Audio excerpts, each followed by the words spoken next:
Salut et bienvenue sur WeData, la chaîne sur les codes et les statistiques. Donc si vous découvrez la chaîne pour la toute première fois, n'hésitez pas à regarder toutes nos autres vidéos, à vous abonner et à liker.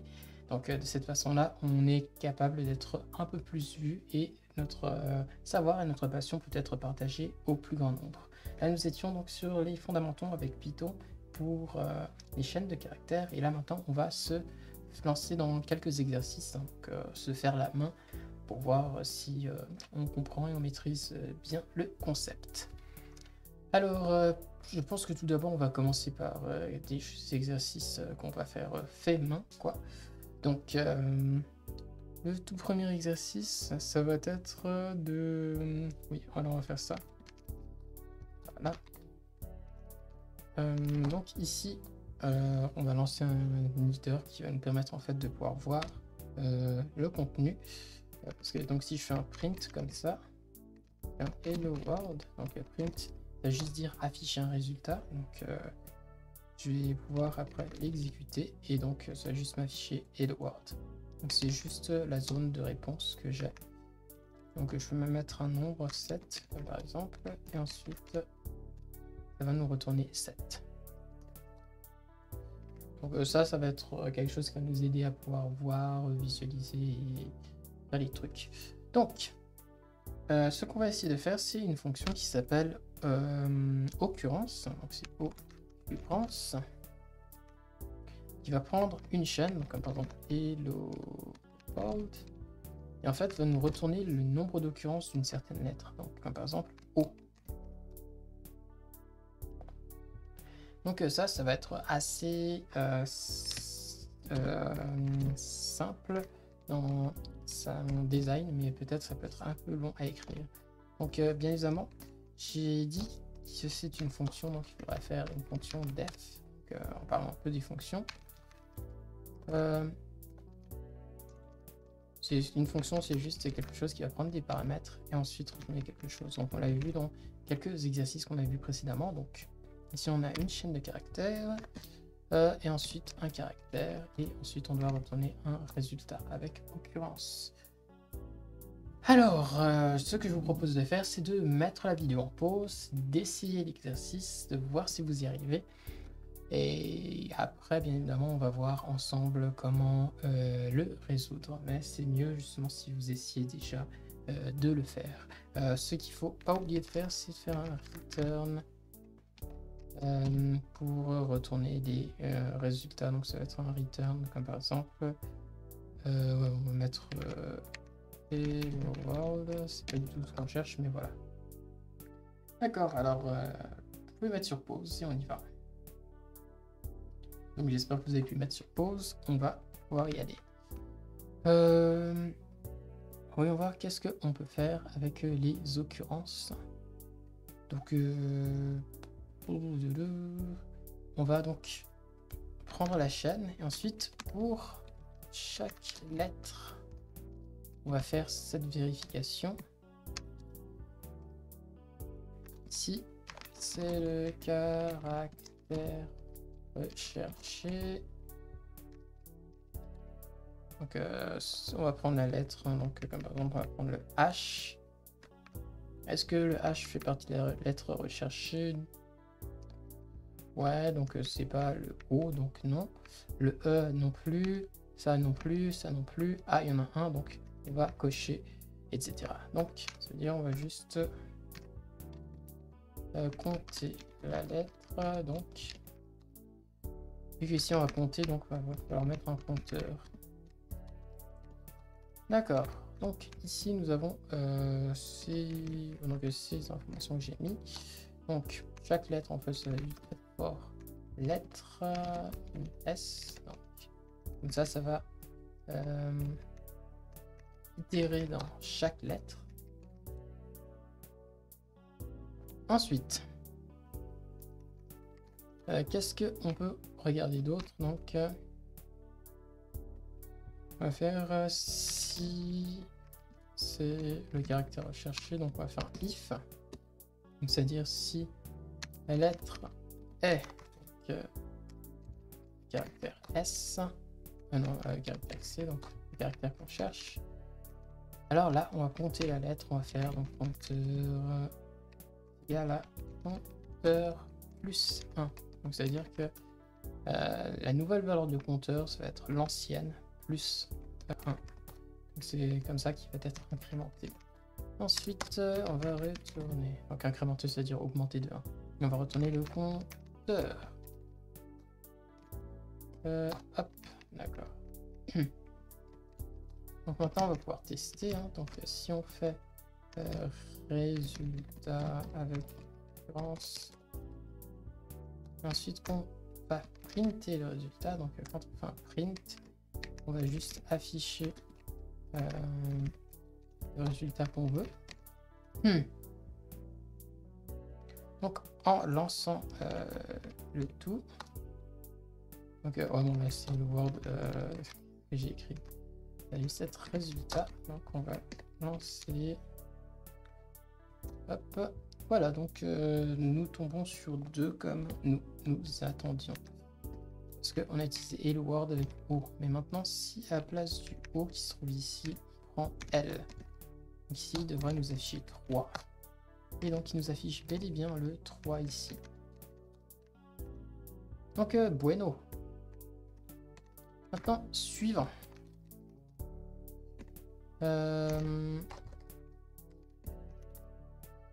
Cette fois-ci, on va faire différemment. Parce que à la place de seulement stocker ou seulement compter la lettre, on aimerait aussi trouver sa position. Donc à chaque fois qu'on trouve la lettre, on doit aussi retenir sa position.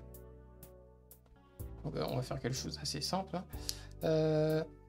Donc, encore une fois, ça va être quelque chose comme position. Donc on met un S parce qu'on peut avoir plusieurs positions. Donc on va faire Hello World à nouveau. Et qu'est-ce qu'on peut dire au Hello World?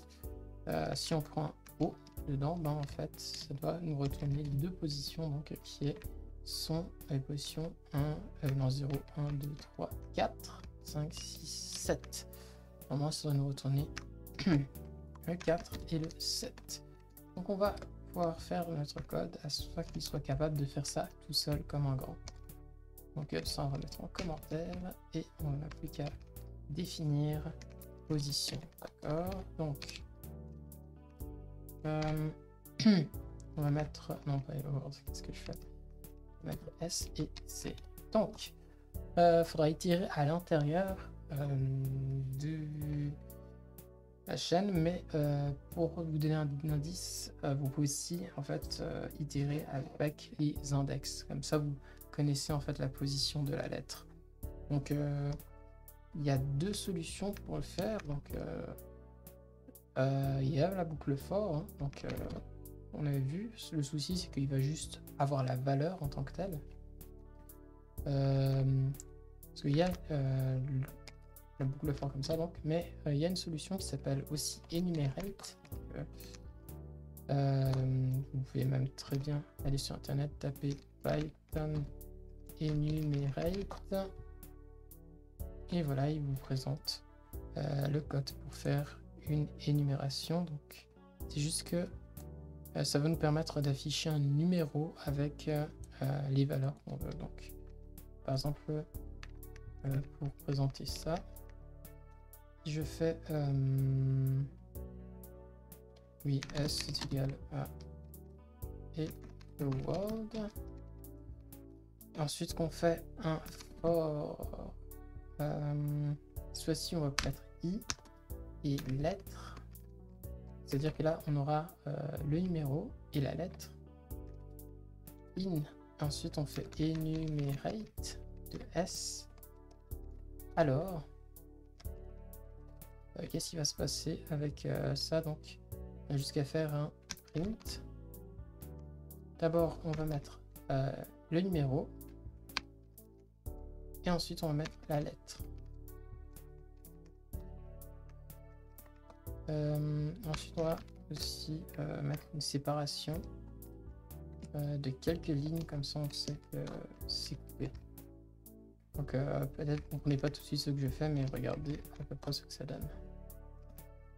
Là on a un index qui vaut 0 et la première lettre qui est H. Donc on voit que la deuxième lettre E est bien l'index 1, la lettre L est à l'index 2, etc. Donc c'est-à-dire que il va y avoir le numéro, la position, on pourrait dire, et la lettre.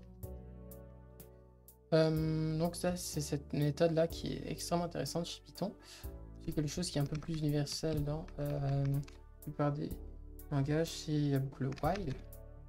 En fait, continuer à tourner tant qu'une condition n'est pas résolue. Donc souvent, ce qu'on fait, c'est while i est inférieur à la longueur de la chaîne de caractères. Ici, on va faire un i égale à 0.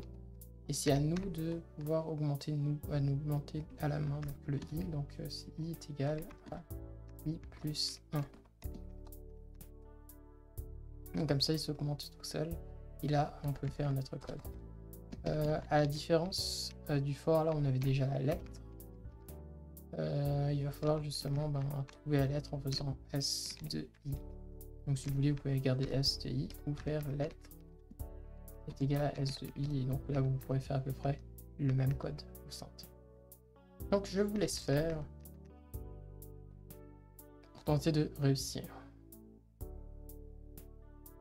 J'espère que vous avez pu mettre pause. Alors, bon, ici, j'aime bien aussi la méthode avec le for. Il y a une autre méthode que j'utiliserais, que je pourrais utiliser, mais qui appartient plutôt à la programmation fonctionnelle. Pour l'instant, on ne va pas encore regarder ça, donc ce sera dans de prochaines vidéos. Ce qu'on va plutôt voir ici, donc c'est plutôt à la méthode classique, et vu que je suis fainéant, je vais garder cette boucle while. Donc c'est juste que i c'est la position et que nous avons la lettre. Donc tout ce qu'on a avant qu'à faire, c'est juste si la lettre est bel et bien ce qu'on cherche, hein, non, on va juste retenir sa position. Donc juste mettre pause i, pause, parce que j'ai envie de donner maintenant que la fonction. Et on va faire un qu'est-ce que je fais? C'est juste une liste vide. Je vais mettre pause. Happen, vu que c'est une liste, on peut ajouter l'élément et ensuite on peut mettre l'index de la lettre. On n'a plus qu'à retourner la position et hop, comme ça. On n'a plus qu'à tester. Donc résultat. Pourquoi j'écris résultat? Ouais, et il manque un T à la fin, donc super. Non, c'était comme ça. Ouais, ici, ça, on peut enlever. Donc, voilà. Donc, grâce à ça, on devrait pouvoir obtenir les positions. Et voilà, nous avons bel et bien 4 et 7. On pourrait essayer comme par exemple, à la place du O, tout à la fin ici, on pourrait essayer le H. Ça va retourner 0. Et dans un cas où on n'a pas une lettre qu'on cherche, ça va retourner liste vide parce qu'il n'a pas trouvé de position. Donc on peut même faire L, je pense qu'il apparaît au moins 3 fois. On a les 3 positions de la lettre L. Donc comme vous le voyez, c'est type de fonction assez gentil et assez simple. Donc là, nous avons terminé avec ces 2 exercices. Moi, ce que je vous proposerais de faire, ce serait comme par exemple d'aller sur Code Wars, d'aller dans Practice et ensuite c'est où My Language. On va prendre le Python, donc on va aller sur Python. Ensuite prendre difficulté 8Q, donc on va prendre le plus simple. Et ensuite mettre comme tag, après je suis retombé sur le langage, string pour chaîne de caractères. Et si vous voulez plus ajouter d'autres tags, vous pouvez prendre fondamental ou autre. Donc voilà. Et là, vous avez une liste d'exercices que vous pouvez essayer comme défi pour voir si vous arrivez à faire le code. Voilà, c'était à peu près tout pour ma part. J'espère que cela a pu vous être utile et donc on va se retrouver pour une autre vidéo pour expliquer des concepts. Dans tous les cas, je vous dis prenez soin de vous et à bientôt.